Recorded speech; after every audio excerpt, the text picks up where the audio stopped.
નમસ્કાર. સરદાર વલ્લભભાઈ પટેલના જીવનના રસપ્રદ કિસ્સાઓની આ વિશેષ સિરીઝમાં આપનું સ્વાગત છે. હું છું રાજીવ. બારડોલીના સરદાર મહિલાઓમાં ઘૂંઘટ પ્રથા પર શું વિચારતા હતા એની આજે વાત કરીશું.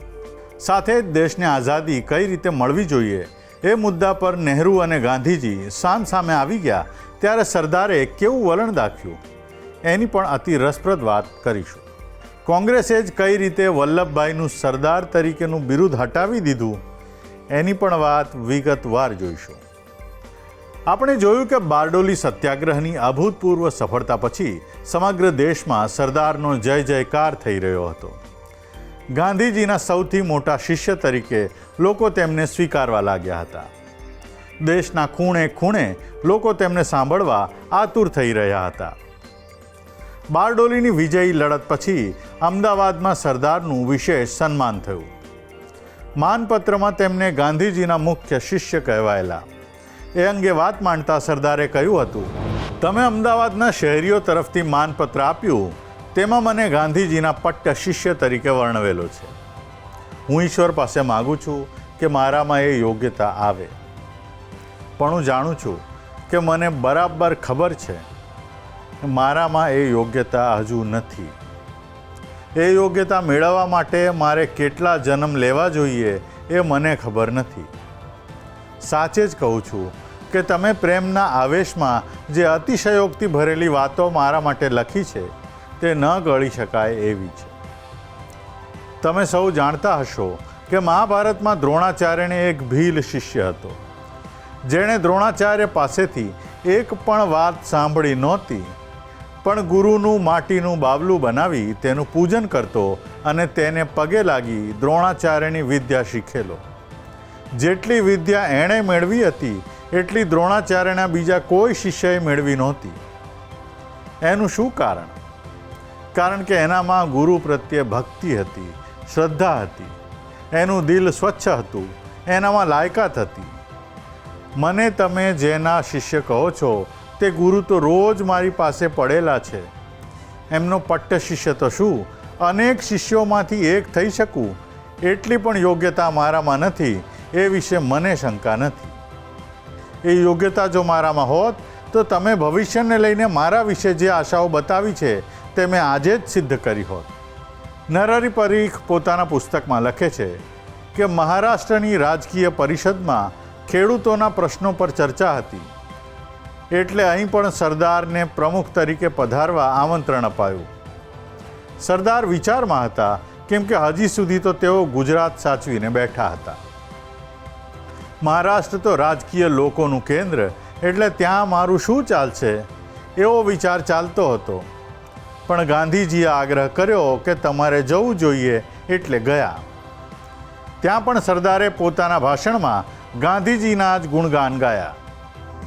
તેમણે કહ્યું કે મહારાષ્ટ્રનો ત્યાગ, મહારાષ્ટ્રની તપશ્ચર્યા, મહારાષ્ટ્રની સંસ્કૃતિ, એની સાથે ગુજરાતના વ્યવહારની બુદ્ધિ જોડાવાની જરૂર છે. જ્યારે શિવાજીની જરૂર હતી ત્યારે ભગવાને શિવાજીને મોકલ્યા. લોકમાન્યની જરૂર હતી ત્યારે લોકમાન્ય આપણને મળી રહ્યા. આજે આ વાણિયા રાજ્યની સાથે લડી લેવાને વાણિયા નાયકની જરૂર છે તે ભગવાને ગુજરાતમાં ગાંધીજીને મોકલીને આપણને આપ્યા છે. મહારાષ્ટ્ર બાદ રાજાજી એટલે કે રાજગોપાલાચારીએ સરદારને આગ્રહ કરવા લાગ્યા કે તામિલનાડુ આવીને અમારા ખેડૂતોને બારડોલીનો ચેપ લગાડો, એટલે કે એ પ્રકારની લડત માટે જાગૃત કરો. ઓગસ્ટના અંતમાં તામિલનાડુમાં રાજકીય પરિષદનું આયોજન હતું. જો કે આ દરમિયાન તામિલનાડુના એક મોટા નેતા શ્રીનિવાસ આયંગરના વિચારો કેટલાક મુદ્દાઓ પર ગાંધીજી કરતાં ભિન્ન હતા. સરદારને જ્યારે આ પરિષદ માટે આમંત્રણ મળ્યું ત્યારે તેમને લાગ્યું કે આયંગર પોતાના વિચારોનો ફેલાવો કરવામાં મારો ઉપયોગ કરશે, એટલે તામિલનાડુ જવાની સરદારની ઈચ્છા ઓછી હતી. સરદારને ખબર પડી કે આયંગરે આગામી સમિતિમાં કોંગ્રેસનું ધ્યેય બદલાવવા માટે જ તામિલ પ્રાંતિક પરિષદ ભરવી હતી. ત્યારે તેમણે જવાબ આપ્યો કે તમિલ પ્રાંતમાં આવીને મારે વિખવાદ વધારવો નથી. હું ત્યાં આવું તો તટસ્થ અથવા નિષ્ક્રિય પ્રમુખ રહી શકું નહીં, એટલે હું ન આવું એ જ યોગ્ય છે. સરદારના આ જવાબ પછી રાજાજીએ ગાંધીજીને લખ્યું કે આખો પ્રાંત સરદારની રાહ જુએ છે, સરદારે આવવું જ જોઈએ. ગાંધીજીના આગ્રહથી સરદારને ત્યાં પણ જવાની ફરજ પડી. સરદારને તમિલ પ્રાંતમાં બોલાવવાનો લોકોનો ઉત્સાહ કેવો હતો એ ત્યાંના શહેરો કરતાં ગામડામાં વધારે દેખાયું. રાજાજીના આશ્રમથી પરિષદ સ્થળ વેદારણ્ય જતા રસ્તામાં આવતા ગામે ગામ, તાલુકા બોર્ડ અને મ્યુનિસિપાલિટીએ સરદારને માનપત્રો આપ્યા અને તેમાં ગાંધીજીના અગ્રગણ્ય શિષ્ય તરીકે અને બારડોલી સત્યાગ્રહના મહાન વિજેતા તરીકે સરદારનો ઉલ્લેખ કરાયો. સરદારને તમિલ બોલતા આવડતું નહોતું એટલે મદ્રાસમાં લગભગ એક કોલેજમાં અંગ્રેજીમાં તેમના ભાષણો થયા. આપણે વિચારીએ છીએ કે આપણે અંગ્રેજીમાં બોલીશું તો તેમાં આપણી વ્યાકરણની ભૂલો થશે તો લોકો આપણી મજાક ઉડાવશે, પણ ભાષામાં વ્યાકરણ કરતાં ભાવ મહત્ત્વનો છે તે અંગે મહાદેવભાઈ દેસાઈએ લખ્યું છે. તમિલનાડુના પ્રવાસમાં મહાદેવભાઈ સરદારની સાથે રહ્યા હતા. તેમણે લખ્યું છે કે સરદારની અંગ્રેજી ભાષામાં પકડ નહોતી, શબ્દનું ચાતુર્ય નહોતું. સરદારે અંગ્રેજી બોલવાની કળા ખીલવી નહોતી, ઉલટું અંગ્રેજી ભૂલવાનો પ્રયત્ન કર્યો છે. છતાં તેમની અંગ્રેજી વાણીમાં ભલે ને કોઈ વાર વ્યાકરણની ભૂલો થતી હોય, પરંતુ તેમની આ વાણીમાં પણ બારડોલીના ખેડૂતોએ એમની તળપદી ગુજરાતી વાણીમાં જે ચમત્કાર જોયો હતો તે જ ચમત્કાર મદ્રાસની અંગ્રેજી રસિક આલમે જોયો છે. આનું રહસ્ય અન્યાય સામે લડવાની એમની અદ્ભુત શક્તિમાં અને ક્ષણે ક્ષણે ભભૂકી ઉઠતી એમની દેશભક્તિમાં હતું. હૃદયના ઊંડાણમાંથી નીકળતી એમની વાણી સાંભળનારાના હૃદયમાં સોંસરવી પેસી જતી. એમની ભાંગી તૂટી અને વ્યાકરણ શુદ્ધિની પરવા ન કરનારી પણ જ્વાળામુખીના રસ જેવી ધગધગતી વાણી સામાઓને ધગાવી મૂકતી હતી. તામિલનાડુથી નીકળી ગુજરાત આવવા સરદાર થોડાક દિવસ કર્ણાટકમાં પણ રોકાયા. ત્યાં પણ લોકોએ સરદારની ધગધગતી વાણીના અંગારા ભાખ્યા. બધા જ સતત સરદારને ગાંધીજીના સૌથી સમર્થ શિષ્ય કહેતા હતા, પણ તેમના ભાષણો જોઈને બધા જ હવે કહેવા લાગ્યા હતા કે સરદારની વાણીમાં લોકમાન્ય તિલક મહારાજ જેવું જ તેજ છે. મહાદેવભાઈએ વીર વલ્લભભાઈ પુસ્તકમાં લખ્યું છે કે વલ્લભભાઈ સાથે બહુ રહ્યા પછી તેમની બોલચાલ, તેમનું હાસ્ય, તેમનું તેજ, તેમના રાગ અને આવેશ જોયા પછી તિલક મહારાજનું જ વધારે સ્મરણ થાય છે. ઉપરથી બંને જેટલા અભિમાની લાગે તેટલા જ અંદરથી નિરભિમાન, ઉપરથી જેટલા વૃક્ષ અને પુરુષ લાગે તેટલા જ અંદરથી સૌમ્ય અને મૃદુ, ઉપરથી જેટલા અટપટા અને અભેદ્ય લાગે તેટલા જ અંતરથી સરળ અને રુજુ. આ દરમિયાન ડિસેમ્બર મહિનામાં સરદારે બિહારનો પ્રવાસ કર્યો. ગાંધીજીના પ્રથમ શિષ્ય તરીકે એમની પાછળ બિહારીઓ ઘેલા થયા. તમિલનાડુમાં સરદારને ઓછું માન મળ્યું હતું એમ નહોતું, પણ બિહારનું માન ગાંધીજી પ્રત્યેની ભક્તિના ભણકારા રૂપ હતું. ચંપારણમાં જેમ ગાંધીજીએ ઉગાર્યા એવી જ રીતે ગાંધીજીના શિષ્ય તેમને બીજી આફતોમાંથી ઉગારશે એવી શ્રદ્ધાથી હજારો ખેડૂતોના ટોળા તેમને સાંભળવા આવતા. ત્યાંના ભાષણોમાં સરદારે ખેડૂતોને ટપાર્યા, કેમ કે તેમને લાગતું હતું કે ચંપારણમાં આટલી મોટી જીત થયા બાદ પણ બિહારના ખેડૂતોમાંથી હજુ સરકારનો કે જમીનદારોનો ભય ગયો નહોતો. સાથે જ મહિલાઓમાં પડદા પ્રથા પર તેમણે જે કહ્યું તે આ મુદ્દા પર તેમના વિચારો પ્રકટ કરનારું હતું. નરહરી પરીખ પોતાના પુસ્તકમાં લખે છે કે પડદા વિશે બોલતા સરદારે કહ્યું કે ગાંધીજી તમને આશીર્વાદ આપે છે, હું તમને ગાળો આપવા આવ્યો છું. તમને શરમ નથી આવતી કે તમારી સ્ત્રીઓને પડદામાં રાખીને તમે પોતે જ લકવાથી પીડાઓ છો? એ સ્ત્રીઓ કોણ છે? તમારી મા, બહેન, પત્ની. એમને પડદામાં રાખીને તમે માનો છો કે તમે એમના શિયળની રક્ષા કરી શકશો. એમનો આવડો અવિશ્વાસ શા માટે? કે તમારી ગુલામી તેઓ બહાર આવીને જુએ એથી તમે ભડકો છો? તમે એને ગુલામ પશુડી જેવી રાખી છે એટલે જ એની ઓલાદ તમે પણ ગુલામ પશુ જેવા રહ્યા છો. બારડોલીમાં મેં લોકોને કહેલું કે તમારા બૈરાને મને મળવાની અને વાર્તા કરવાની છૂટ ન આપો તો મારે સત્યાગ્રહ નથી કરાવવો. બૈરા સમજી ગયા, સભામાં આવવા લાગ્યા અને થોડા વખત પછી તો સભામાં પુરુષો જેટલી જ સ્ત્રીઓ આવતી હતી. ઘેર જઈને તમારા બૈરાને હું કહું છું તે સંભળાવજો અને કહેજો કે ગુજરાતથી એક ખેડૂત આવ્યો હતો. તે વાત કરતો હતો કે તમે બહાર ન નીકળો તો આપણે માટે કદી સુખ નથી. મારું જો ચાલતું હોય તો બધી બહેનોને કહું કે આવા બીકણ અને બાયલાઓની સ્ત્રી બનવા કરતાં તેમને છેડા ફાળી આપો. આ દરમિયાનમાં દેશમાં બીજા મહત્ત્વના મુદ્દાઓ પર મંત્રણા ચાલી રહી હતી.